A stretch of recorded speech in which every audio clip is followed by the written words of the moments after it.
Okay, so we are moving on to an update on the Willits bypass project. I understand that the bypass remains a controversial issue, but I want to make clear that this is not the forum to protest or support the project. This is for informational purposes for the community and for the council, and we absolutely welcome questions and concerns, but I want to ask that the speakers be respectful of the group and of the council. Caltrans is going to present their update. I will ask for questions up here from the council, and then I'm going to have the public comment or ask questions, and then we'll have an opportunity for Caltrans to respond to any of those questions, to any of the questions that have been raised. If there's additional questions and clarifications, I want to welcome everyone to contact Caltrans directly, because we don't really have the time to get into in-depth policy issues on this. If any speakers cannot abide by this format, I may have to call a recess, but I would hope that I wouldn't need to do that. So with those ground rules in place, if you wouldn't mind coming up and giving your presentation. Good evening. My name is Mauricio Serrano. I'm CALTRANS project manager for the Willits bypass.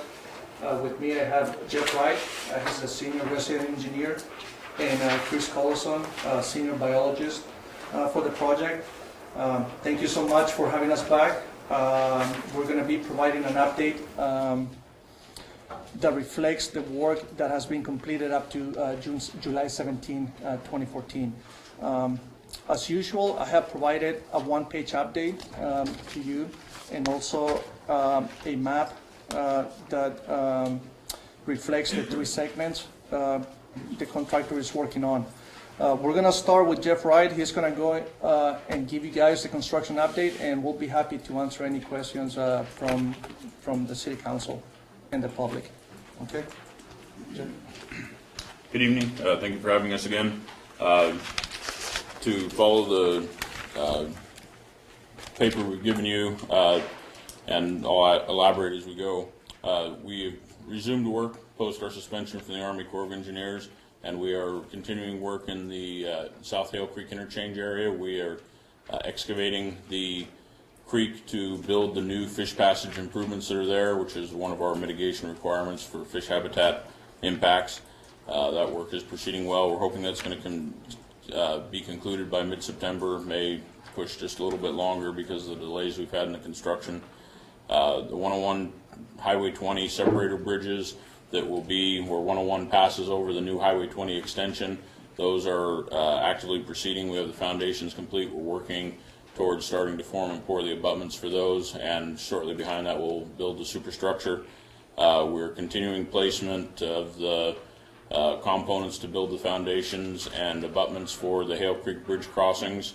In the south interchange, there's a total of six bridges to date. We have one of those bridges essentially 100% complete. It's the northbound on-ramp connector bridge, and the remaining bridges on Hale Creek, there are three of them. We have all the foundation piling driven, and we're working on forming and preparing to pour the foundations for those. And the other two bridges are the overcrossing structures for Highway 20. We're also actively proceeding with the work on the new southbound on-ramp, and we're stabilizing the slope that was proved to be unstable last winter by placing a rock blanket on that slope to control the rill erosion that was being encountered there and address the water quality issues that we had there. On the coattails of that, we will have the U1, as we call it, which is the southbound on-ramp, construction continue, and it's hoped that we'll be paving that in the first week of October, and somewhere in mid-October be cutting over that as a detour and making a major traffic shift for the south interchange area and putting all of the Highway 101 traffic on the new southbound on-ramp so that we can facilitate getting to the remaining cut that has to happen in the south interchange. We have great hopes to try to do that this year, but we don't think it's going to time out very well just because of the delays we've had. So that'll likely happen next year, but there's a possibility of doing it this year. As was referenced, we had permit suspension from the Army Corps from June 23rd through July 11th, where we had approximately a 3-week shutdown in the progress of the work, which averaged various expenses and was a very expensive shutdown for us. Unfortunately, we lost some of our crews, and so we're having trouble ramping back up to get done the work that we'd hoped to get done this year, but we're making progress as best as we can to get back up to speed. The North Hale Creek Bridge, or the bridge near Shell Lane, is essentially complete. They're doing the finish work on that bridge right now. They have some post-grouting of the post-tensioning that they have to finish, and that bridge will be complete. The Bechtel Creek retaining wall, which is just south of East Valley Road, right there by Schuster's, that retaining wall is complete and has some minor finish work left to do, but it is also complete. Moving on north to the viaduct section, the viaduct is proceeding well. It's very visible from the Commercial Street and East Valley Road, and if you get out to the sewer plant, you can see it there as well. We have Bents 2 through 23 complete, and Bent 23 is just to the east of the sewer plant, and that false work is all standing, and they're actively pursuing putting the soffit and rebar in and preparing for concrete pours in late July here. The first of the pours on that. The goal for this year is to build frames 1 through 5. There's a total of 8 frames on the viaduct, or the one big bridge is essentially 8 small bridges, and so we'll get 5 frames built this year is the goal. And so hopefully by October 15th, 1st of November, we'll be all wrapped up and finished with those 5 frames. And also we're actively proceeding on pile driving and foundation development for Bents 24 through 33, or the northern half, north of this, or west, if you will, of the sewer treatment plant. So by the close of the season this year, we'll hopefully have all of the foundations complete and all of the columns standing, and potentially some of the false work standing for that portion of the viaduct, and then that'll be completed in next year's construction. We're proceeding with the work of excavating the spoils at the wastewater treatment plant that were placed in a position that made a differing site condition for us. For the bridge construction, they were paid, the treatment plant was built, and our design was based on the conditions that were done at the end of construction, and then post-construction of the sewer treatment plant, as I understand it, additional spoils were moved around, which changed the ground contours, which would have necessitated a very big design change. So we worked out collectively with the city to coordinate moving those spoils for the city and getting back to the original contours so that we can build the viaduct structure as planned. On the north end of the project, we're hoping to get a borrow site approved by having the county issue a grading permit for the Mendocino Forest Products site so that we can resume our fill construction at the north interchange. And we were hoping to start next week, but it's been delayed a week. The remaining utility relocation at the north interchange area will start on or about August 5th. So that's the construction in a nutshell. Any questions, please? From where you thought you were at the beginning of this construction season to what you expect to complete this year, do you have any idea how far are you going to be able to complete this amount of work you expected to, or is it going to be something? No, because of the 3-week shutdown that we incurred as a result of the permit suspension, it really means about a 6-week delay to the contractor's schedule, because we shut everything down and then it's expected to take a full 3 weeks to get back up to the speed that we were, because equipment left, labor left. We had labor voluntarily quit because they didn't know if the job was going to happen, so they quit and went to work at other jobs. We paid the contractor to have crews on standby so that we could try to alleviate some of those issues. But even though that occurred, we still experienced a slowdown, and so we're trying to get that momentum back up that we had. And so we've effectively lost 6 weeks out of a very short construction window to begin with. And in brass tacks, we have June, July, August, September, and half of October. So we really only have plus or minus 120 days. And so when we've lost 6 weeks, that it's a huge percentage of the construction window that we've lost. So we're hoping to try to mitigate some of those lost time by accelerating the work to try to maintain our schedule. But we won't be able to recover from the delays entirely this season. The East Hill Road Bridge is proceeding well.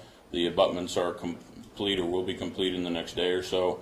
And then the closure that's forecasted will be to set the false work stringers or the steel beams to support the forms for the construction of the bridge over East Hill Road. So the hope is that they'll start at 6 a.m. and by noon, plus or minus, they will be done setting all those stringers, and then they'll be able to open the road, hopefully. I have a concern about exposed rebar and construction delays. I'm worried that does it seem like the concrete's going to be able to happen for the existing vents and the concrete work that's going to happen, or would that potentially have to overwinter, which could cause the rebar to rust and then you wouldn't be able to use it again? I mean, is that a concern? There's always a concern about rust on rebar, but you know, studies have shown that actually a little bit of rust on the rebar gives you a better bond with the concrete than fresh sandblasted rebar does, and so it all depends on the severity of the rust level.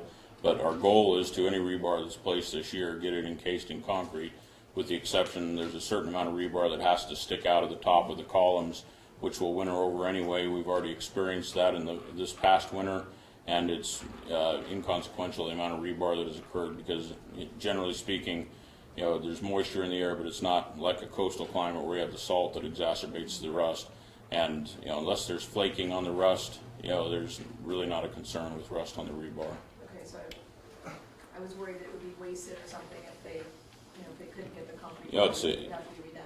There's a potential for that. If we don't get the concrete, you know, for example, in the superstructure of the viaduct, if we weren't able to return to work on that, there would have been a great concern of waste. And so that's why it was very timely that we were able to return to work on that. Because if those forms were to sit over the winter and the rebar sit over the winter, all of that would potentially be wasted because the plywood would deteriorate to an unacceptable condition so that we wouldn't be able to obtain the product that we're trying to build. Concerns have been raised about Native American archaeological sites. Is Caltrans planning on meeting with our local tribes to try to resolve this? I mean, We are you planning are on making continually meeting with them and continue to meet with them. You know, I'm involved in a very limited basis, and that's more our archaeological environmental division that deals with them. And you know, we're having continuing meetings with them, and we are addressing concerns, maybe not as much as some people would like, but I'm not really the best person to speak on that. So. I knew it wasn't structural. Yeah, we have scheduled monthly meetings with the tribal council, and we have staff dedicated to the archaeology, and they're in constant communication with Sherwood Valley, Rancheria, Coyote Valley, Brown Valley. So we've been, because there's a section 106 that we need to follow, so we've been taking care of that. Okay. Is there any other questions up here before I open it up to the public? Okay, so I'm going to invite the public to, if you would like to comment on the bypass construction update, and I'll ask you guys to hold off and answer any. We'll keep track of any questions. Hi there. Good evening, If you could state your I'm name. local resident. So my question is with respect to the wetlands mitigation.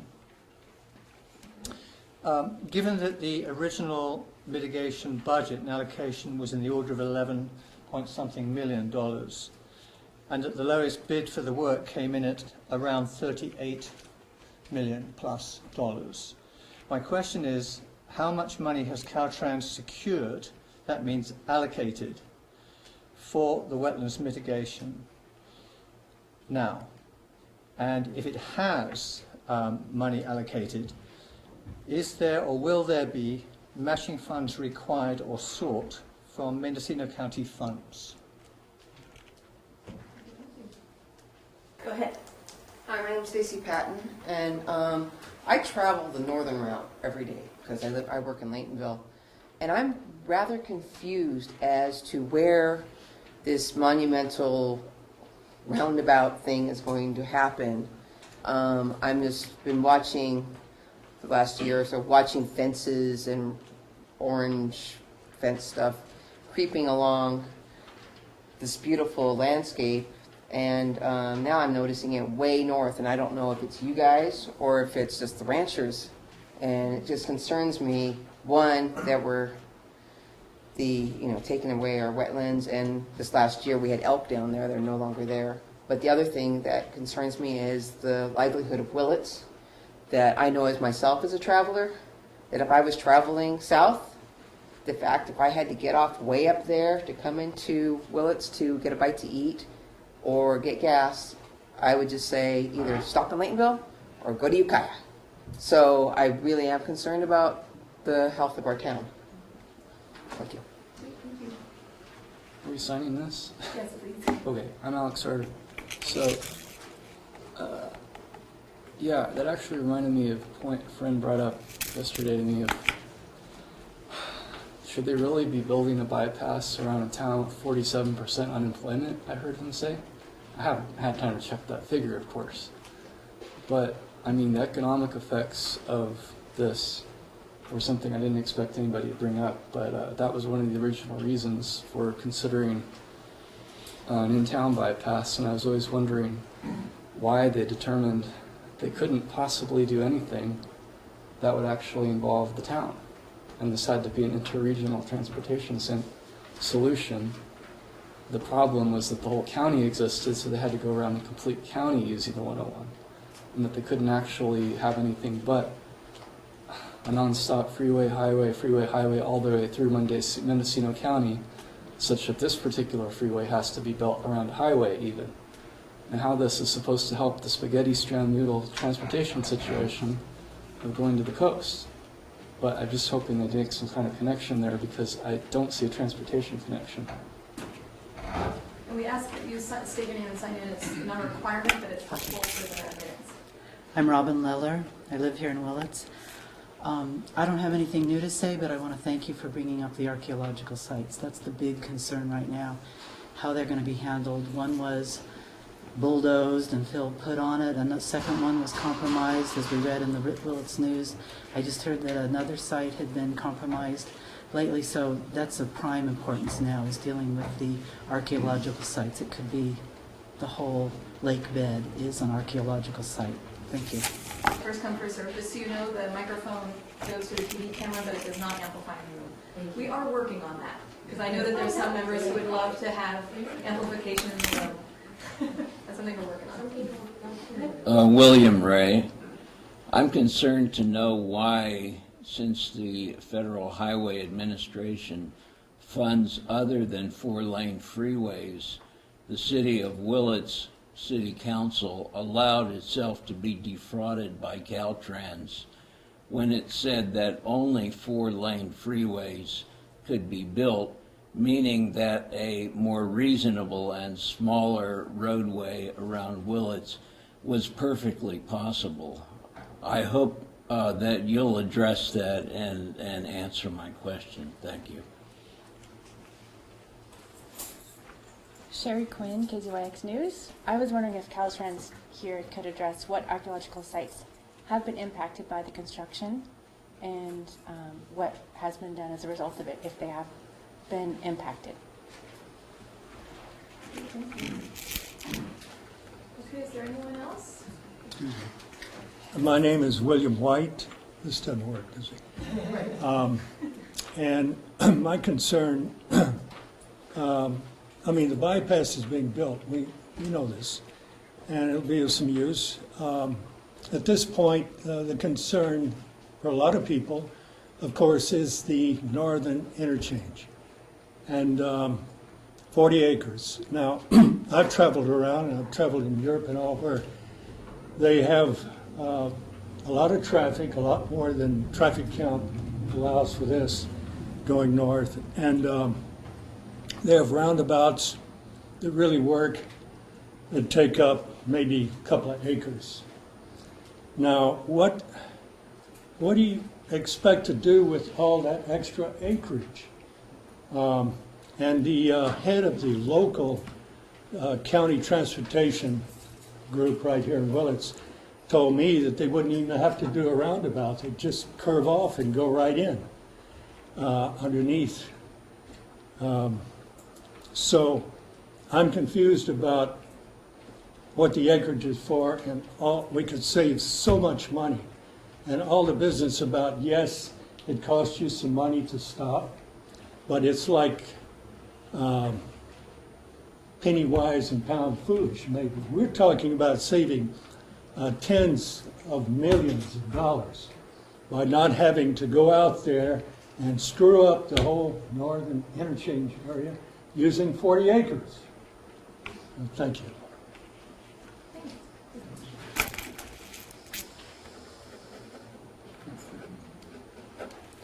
Ellen Durrell is my name. I have two questions. Doesn't really matter what the answer is because this structure is a fait accompli, but I'm curious nonetheless. Why is the clearance for the viaduct over East Valley and Hurst Road? Actually, I haven't seen it yet over East Valley because you don't have the beams laid yet, but I imagine it will be similar to Hurst Road, which is close to 24 feet, which is a full 9 feet higher than any overpass on Highway 101 to San Rafael. Now, maybe there's something higher in this spaghetti mess around San Jose and the airport, but any vehicle or truck of any size that travels north of Santa Rosa or San Rafael manages to make it under actually 14 feet 7 inches. The new overpass on Airport Boulevard in Santa Rosa is 15 feet. Now, why the overpass over Hurst Road has to be 24 feet or close to 24 feet, I'd like to know. And my neighbor asked me, why do I care? Because the higher this thing is, the noisier it is for anybody who lives out in the valley or up in the hills. And it's, so anyway, that's question number one. Question number two, I guess I have three questions. Question number two is, if you had made that overpass 14 feet 7 inches or 15 feet 1 inch, the more standard heights, how much money would you have saved in construction, in concrete, in all the infrastructure that's involved in building something that's almost 30 feet in the air, ultimately, once you get the pavement in place? Remember, this is just the clearance is 24 feet. Then you've got the highway on top of it. So that's question number two. Question number three is, Caltrans has promised the Army Corps of Engineers, and as part of the condition of lifting the suspension, that they would continue to evaluate opportunities to reduce the amount of fill along the lines that Bill White was talking about. I want to know how you can begin to proceed to put fill in the northern interchange area at the same time that you are evaluating opportunities to significantly reduce the amount of fill in wetlands as a way to compensate for your failure to perform the mitigations that you promised. I think it's generally conceded that the northern interchange is the only area where you can get significant reductions in the amount of fill for all the reasons that Bill White mentioned. So how can you be proceeding to put fill in that area while you're supposed to be evaluating opportunities to reduce fill? Thank you.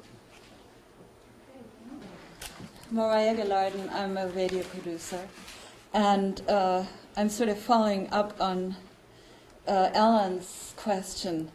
I had a chance to see what's already built up as a railroad overpass.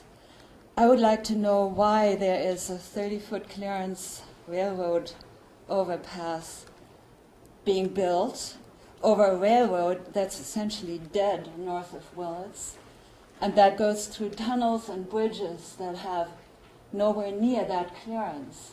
So if you have a train going along with two freight boxes on top of each other, it will get stuck very soon, before it even gets to Kovalo. And the other question is, I've always marveled at the two contractors working here, DeSilva Gates and Flatiron, and I would like to know who is the lead contractor between the two. How do you apportion percentage-wise what each one gets to do? And I'm very curious why you are hiring a multinational corporation to do the work, while there's probably really capable people doing this work locally or statewide or maybe even nationally. And of course I'm talking about Hochtief, which is the lead corporation over Flatiron. Thank you. My name is Jeff Blankford. I actually live in Ukiah. I did come up one day to protest the bypass before the land was turned into an unrecognizable moonscape. I was active in stopping the Walmart expansion in Ukiah, and I have tried to do what I can to see that the wetlands are respected if they build a Costco in Ukiah. But I cannot understand how any politician in this county can support a project that is going to destroy the economy of this town. That there is nothing in this project, however tall the overpass is, and it's extraordinary. I can't believe 24 feet, and I've driven the whole state. I've never seen anything like that. But how the politicians of this county, our member, quote, a member of Congress, it's not our member of Congress, it's their member of Congress, can support this project and projects like this, which will destroy the economy at a time when the economy is already sinking. Something to think about. Thank you. Freddie Long, I just want to talk about water. Wetlands, wet means water, right? I have been astounded since the whole wick drain and draining the wetlands came up. Like, the whole world, this country, this state in particular, this county in particular, has a water shortage issue. How can we possibly be draining wetlands for a highway? I don't get it. I don't get it. And on top of that, I'm sure you will tell us that this is truth, that it takes water to do construction. Now, you can call it wastewater. I don't think there's any such thing as wastewater. Any water is valuable. There are people on this planet who drink wastewater because that's all they have. Luckily, we're not in that position. But it's water. I don't want to see it going to construction. I don't want to see it drained from my wetlands. We don't know the impact of the draining of the wetlands. You say you're going to mitigate for that? You're going to create wetlands? Why would you try to create something that nature does so perfectly? The wetlands, as they are a sponge. It's not like a pool of water that attracts, mosquitoes. Thank you. Sorry. Yeah, it's not a mosquito pond. They attract water. They seep water. They expand water. It's a living system. We can't do that. No matter how advanced we are, we cannot do that yet. I don't think we can ever do that. We need to embrace nature's way, nature's ability to do that for us. Please. It's insane. Really, it's insane. My name's Gary Kuhn, and I appreciate everyone's viewpoints on this. However, I think at some point in time, the public has to realize that once you get the answers to these questions and get past the emotional problem you have with it, we need to stop this stuff. We've had so many discussions and we argue back and forth. It doesn't do any good. This bypass is going to be built, the contracts have been let, and there's nothing more really to discuss. So why don't you guys just back off? You're not going to win. You're trying to make issues that stumble and cause some problems. It's not going to happen. In response to what was just said, why should we give up something that is detrimental to us, to our economy? I'm a business owner here in town. I have a business that's going to be destroyed by this, as many are. They say 25%. This town is going down the drain. This is worse than the closing of the lumber mills. This is worse than the collapsing of the timber industry. It is done. We're allowing ourselves to be ridden over by this entity, CALTRANS, who have nothing except economic interests in construction. And that's the thing. And I would like very much to know exactly where the money is coming and going in this process. And I'm investigating that, but I have so far have found no answers. But there is something going on here that I would like to find out. Do you mind stating your name? My name is Thomas Fristow. I own Roadhouse Music.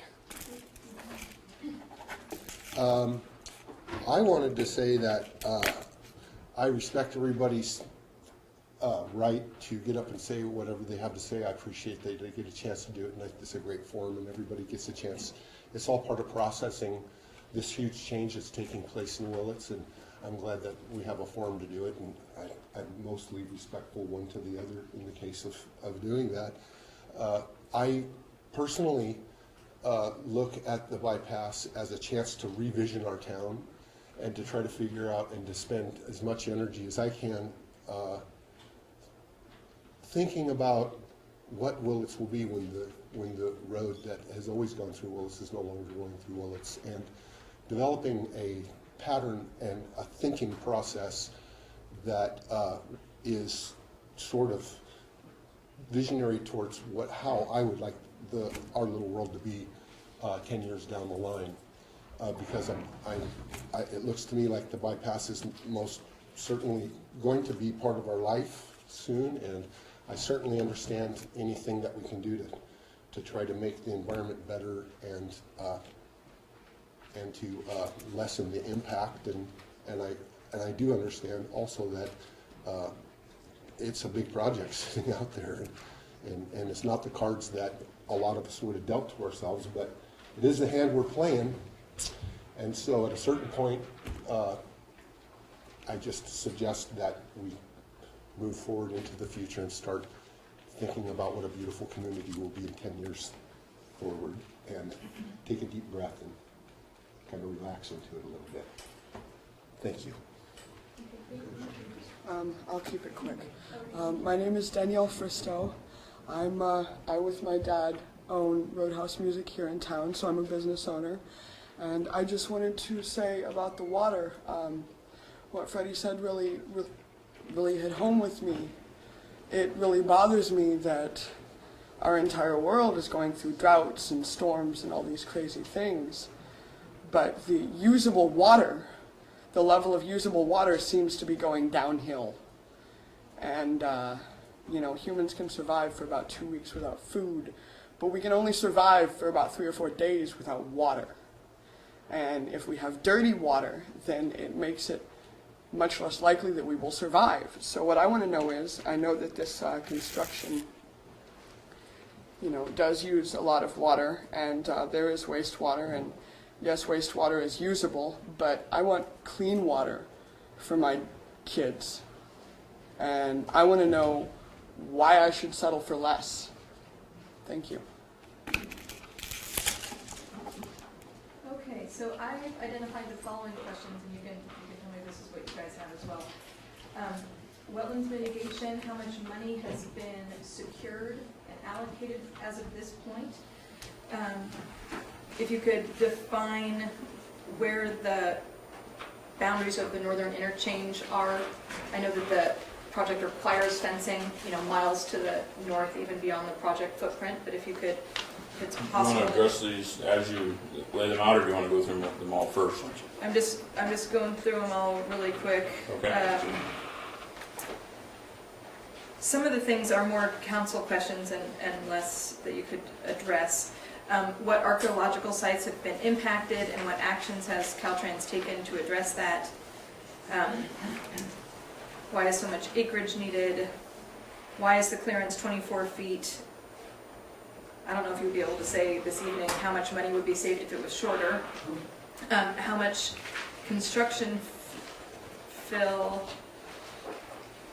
Oh, how can construction fill be being moved while the mitigation is requiring evaluation of opportunities to reduce fill?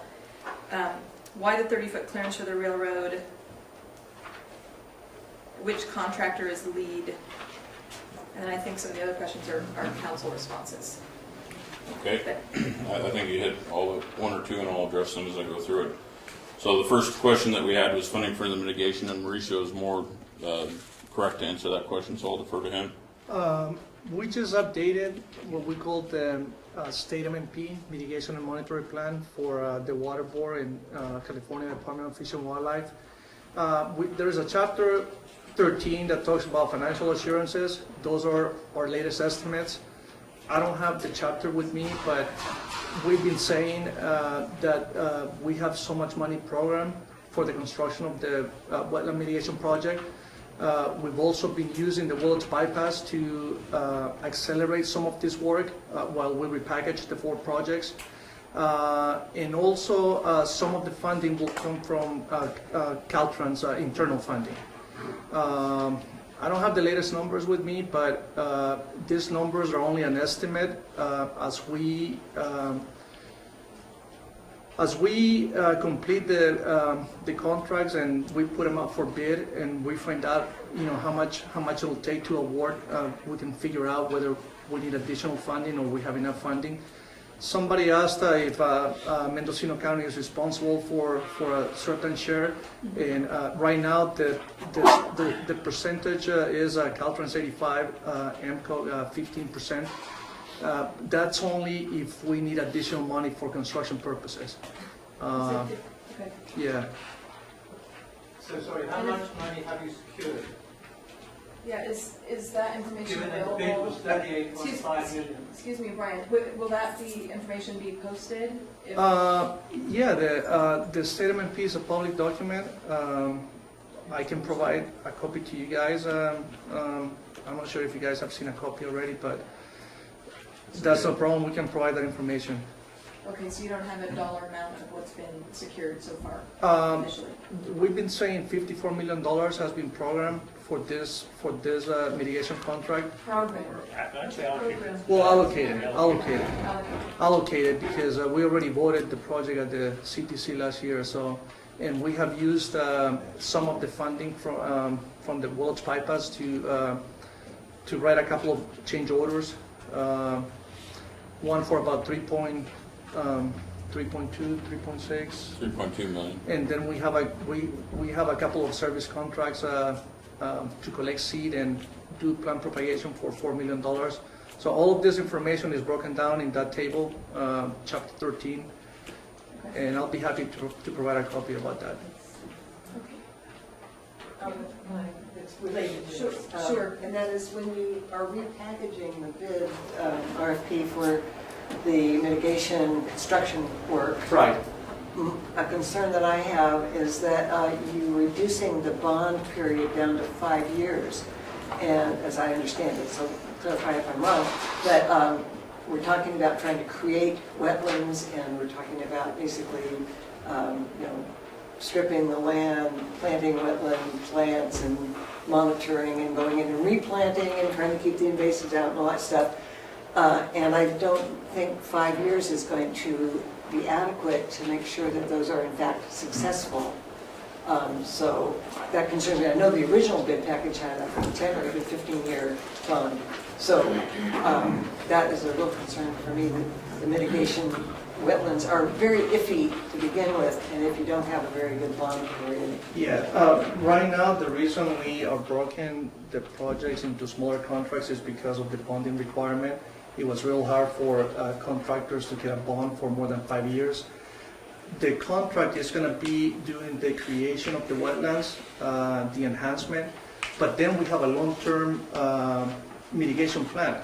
So, Chris, you want to help me out with this one? We have a planned establishment period. During the time that the mitigation construction is going on, that contractor is going to be putting plants in the ground, as you say. Their contract is to establish plans. It's not to then be still under contract to us to take that all the way to the success criteria that we need to achieve to meet our mitigation obligations. So we're using the contractors to get the implementation of the mitigation project going. We will be taking this upon ourselves to then monitor and remediate and whatnot through other contracts for the duration of the time to get us to successful mitigation, which is 5 years in some cases, 10 years for the riparian habitat and whatnot. So we're not relying on these mitigation projects to get us all the way to success, just to implement the mitigation. So this is construction. step one, and then we have a short-term monitoring, 5 to 10 years, and long-term, this is in perpetuity. And Chris, could you say your title again? Just for... I'm a senior resource biologist with CALTRANS. So in regard to that, the city of Willits has a similar wetland project to mitigate the wetlands that were created for the waste treatment plant. And it's essentially a 5-year process. During the process, we have to submit reports on the progress. And I think they're annual reports. Is that right, Tom? Pretty much. And they're annual reports on certain, benchmarks. You have the same thing as well? Absolutely. So when you talk about creating wetlands, how would you characterize it? Is that you put some stuff in the ground and hope for the best, or do you actually take proactive action to make sure that it's actually working? It's the latter. There's a lot of planning that goes into which site you're going to use to create the wetlands on. You can't just throw seeds out on the ground and they're going to become a wetland. There has to be hydrology there and the right kind of soil conditions and whatnot for wetland adapted plants to dominate that area. So we've already selected the sites within the Little Lake Valley area, our mitigation sites that we've purchased for the future development of those wetlands, which will be we'll use chiefly what the Little Lake Valley depends on for its hydrology for these wetlands here in the Little Lake Valley is the height of the groundwater in relation to the growing area of the plants. So we are going to mimic that kind of growing conditions on the wetland creation sites that we have already purchased and have planned to construct the wetlands on. So Chris, I'm going to stop you and stop Ron. We have a number of other presenters that are patiently waiting, and we have a lot of questions. So Caltrans is going to come back, I believe, next month. Just as the public had their opportunity to weigh in, the council had our opportunity to weigh in, and I know that it brings up new questions. And I just want to say that you might get the gist that potentially an open house would be valuable for the community, because you can tell that there's a lot of questions that we're not going to get to tonight, so I just want to put that out there.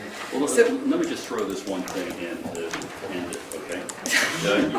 You do have a website, the WordPress thing, and Phil Frisbee constantly updates that. I would suggest that might be a great place for you to put this information in, so we can just go there anytime and read it. Okay. So I believe we were at...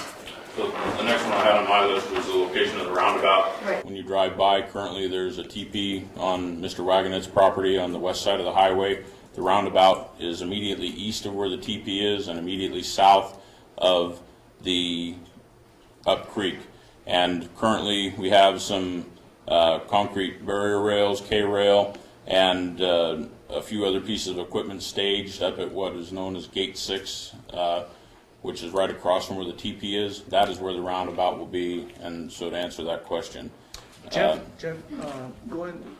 making reference to our map right here, so it'll be area... on the map that was provided to the council and others that have seen it in the past, it's the same map we've brought every time we've come.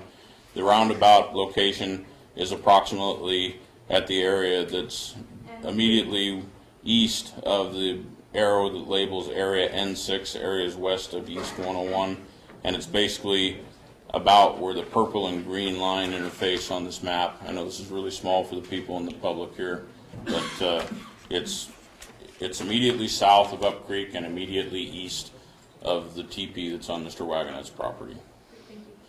And the orange fence that's a lot further to the north, that's adjacent to Mr. Ford's barn. I believe it's Mr. Ford's barn, I may be wrong on that. The concern is that's further north near the Mendocino Forest Products mill site. That orange fence that's out there is defining a archeological site that has been found, and that's our requirement that we have to fence that off, so we are being sensitive to archeological issues. That's not where the roundabout's going to be for the concern that was addressed there. There was a comment about why the bypass wasn't made through town, and that was part of the environmental process that was selected long ago. That was beyond the control of where we're at now, and the environmental document selected the alignment we're on, so I don't think we need to rehash that. In regards to archaeological sites, we are working with the tribe. We have had some archaeological sites that have been found late discovery, which we're addressing those issues. There have been some impacts inadvertently due to miscommunications, and we're working with the tribe to resolve those issues. There was a Jeff, I believe we're using tribal monitors too. Yes, and we currently have tribal monitors on site every day, everywhere where anything's going on that they're concerned about. We have representatives from the Sherwood Valley Rancheria. We have representatives from the Coyote Valley Rancheria. We have representatives from Round Valley Rancheria. So we have multiple monitors on site, as many as 3 or more every day. So we are continually monitoring that. We also have archaeologists that work in conjunction with them, monitoring things that are going on. So there's quite a bit of effort that goes into that. There was a question about federal highways, and I don't recall quite what the question was. I believe it was why federal highways allows 2-lane bypasses. Well, as part of the environmental document, a 2-lane bypass was determined not to meet the level of service that was required, and that's why a 4-lane bypass is required. Next topic was the north interchange and the roundabout, and why can't it be downsized. We're currently assessing if it can be downsized and still meet all the design standards. There's this premonition that it's 40 acres of impact. I don't think it's really quite 40 acres. I think it's closer to 27, but I don't know the exact acreage. So there was a question about the height of the viaduct and why it has to be 24 feet. Well, it's not quite 24 feet, but there's a multitude of issues there. There was a comment made about a height of 14'7", and everything gets through just fine. Well, that's not true. 14'7" severely limits loads that can go through. The minimum design standards currently for vertical clearance is in excess of 17 feet, and so the viaduct out there, as stated, is near 24 feet for clearance. That's partially a result of the minimum design standards and also the grades of the road to clear everything, and to maintain clearance and avoid impacts to the public while we're building construction. We need to maintain that minimum vertical clearance, and to facilitate spanning the road without impacts to the public, we are required to use a larger structural section steel beam to support the bridge while we're making it, and so that is the reason why it's near the 24 feet that's been questioned. There was a question. Would that be a final clearance? Like Jeff said, standard CALTRANS vertical clearance that we use in any project is 16.5 feet. That's a. And so there was a question as if there was a savings in regards to reducing the height of the viaduct. There would be some minimal savings. It's not significant, because if you were to cut 3 feet of concrete out, you'd save maybe 2 or 3 yards of concrete, which is a couple $100, and that's really, all the labor and everything that goes into it. It's really only materials difference is the savings you would get, and it would be minimal by reducing the height. And how can fill be moved while you're evaluating opportunities? We are endeavoring to get clearance to use a borrow site. We still don't know if we're going to get a permit from the county. We're hoping we will. There's concern about moving fill while we're doing the analysis. We were required by the Army Corps to evaluate. Evaluate does not mean reduce size. It means evaluate if you can. We are evaluating that, and we're also preparing for the work that we know we need to do to avoid future cumulative delays to the project. So that's why and how we are proceeding. We're not currently placing fill. We don't have the ability to. We're gearing up so that we can, to avoid cumulative delays and more cost impacts to the contract. There was a reference to a 30-foot railroad clearance. That's a little bit of a misnomer. The fills are approximately 30 feet tall because the railroad in that section has 4 tracks, and the railroad calls themselves an active railroad. I think everyone in this room would agree that the railroad is less than active at the site, but they are still classified as an active railroad in the world, and that's what they are. We're required to build a clearance over that. So the clearance over the railroad tracks is 21 feet, And so with the structural section that's necessary to span that distance, which is 4 tracks wide, which is in excess of 60 feet, I believe, we're required to have a very deep section on the bridge. I believe it's 8 or 9 feet deep. And so that's why the fills are as high as they are. It's only a 21-foot vertical clearance, and that's what the design standard of the railroad is, and we have to design for the current standards. I don't know if you can answer this, but which contractor is lead? Yes, I can. We have a joint venture contractor with Flatiron Construction and DeSilva Gates Corporation. Flatiron Construction is the lead in the joint venture. It's barely a lead. The physical breakdown of the work is approximately 51% Flatiron, 49% DeSilva Gates. So if you look at in round numbers, $108 million contract, approximately 51% of the work is Flatirons, and so they have a slightly more percentage, so they are the lead contractor in the joint venture. There was a question about why do we hire a multinational corporation. We have not hired a multinational corporation. We have hired Flatiron Corporation, which is a California business, which is headquartered out of Benicia, California. They happen to be owned by, or percentage owned, I don't know the shares and I don't know all the difference. You know, they are a subsidiary of the Hot Teeth, I believe is how you say it, corporation, which is a multinational corporation. But we have no control over who owns businesses. Potentially anyone in this room could be a stockholder in Flatiron Corporation, so theoretically you have some percentage of ownership in that hypothetical scenario. We have no control over who bids on the contracts. We cannot discriminate on bidding on the contracts. Any corporation, whether they're international or California company, as long as they're licensed to do business as a licensed contractor in the state of California, it's a competitive bid contract, and whoever has the lowest responsible bid is awarded the contract. Okay, I think we're going to have to move on if that's okay. I would be happy to stop, and I'm trying to answer all your questions. Right, So. and I know that not absolutely all of the questions were answered, and people may have additional questions, so I'm going to welcome them to contact you guys, but we have a number of other presenters that we need to get So if anyone's questions were not answered, I encourage you to contact Phil Frisbee, our Public Information Officer, and he will be happy to answer your questions. And I just want to thank everyone for being respectful of each other. I think that was done. As I mentioned, we're going to get another update next month. So if contacting Phil Frisbee doesn't work, we are going to talk about it here again. We're going to have it on the agenda again. Very good. We got to keep going. Yeah, I just wanted to say that you acknowledge that MCOG would be responsible for 15% of costs if there's more costs involved. And some of the things you said lead me to be very concerned that there will be more costs involved as we go down the pike. So Madge, it was addressed. I mean, it was answered, and we'll certainly talk about it more at the next. Okay. At the next update, I'm sure. Thank you all very much.